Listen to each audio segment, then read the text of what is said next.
યુગ ઋષિનો સંદેશ.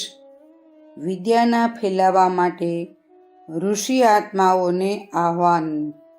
આપણા દેશમાં શિક્ષણના પ્રચાર માટે સંતોષજનક પ્રયત્ન થઈ રહ્યો છે, પરંતુ વિદ્યાની સાવ ઉપેક્ષા થઈ રહી છે. માનવોચિત સદ્ગુણો અને સદવિચારોને અર્થાત વિદ્યાને ફેલાવવા માટે શિક્ષણ કરતાં પણ વધારે પ્રયત્નો કરવાની જરૂર છે, કારણ કે આપણી ઉન્નતિ અને સમૃદ્ધિનો મૂળ આધાર એ જ છે. મૂળની ઉપેક્ષા કરીને પાંદડાને પાણી સિંચવાથી કામ નહીં ચાલે. શિક્ષણથી કારકુનો પેદા થાય છે, પરંતુ વિદ્યા દ્વારા મહાપુરુષોનું સર્જન થાય છે. તેમની વૃદ્ધિ જ દેશની સાચી સંપત્તિ છે.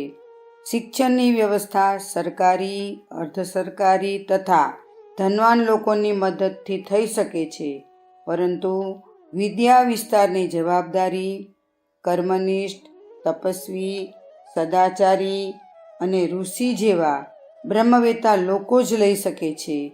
અત્યારે યુગ નિર્માણનો સમય છે.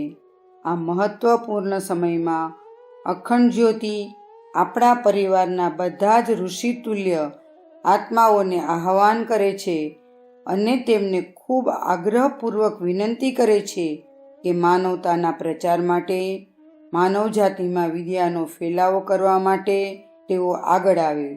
પોતાના તુચ્છ સ્વાર્થનો ત્યાગ કરીને દેશ, જાતિ તથા સમગ્ર વિશ્વના કલ્યાણ માટેના કાર્યક્રમોમાં જોડાઈ જાય.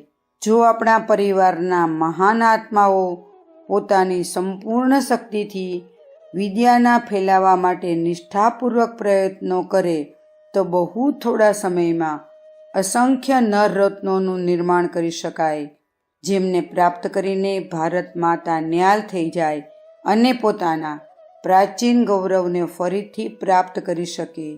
શું મારા આહ્વાનને સાંભળીને પ્રબુદ્ધ આત્માઓ તે માટે તૈયાર થશે? અખંડ જ્યોતિ, ઓક્ટોબર 1944, પેજ નંબર 193, સંદર્ભ ગ્રંથ યુગ ઋષિનો સંદેશ. શાંતિકુંજ વિડિયો ગુજરાતી યુટ્યુબ ચેનલને સબસ્ક્રાઈબ કરો તથા બાકીના વિડિયોઝનો લાભ લેવા માટે બેલ આઇકન જરૂર દબાવો. ધન્યવાદ.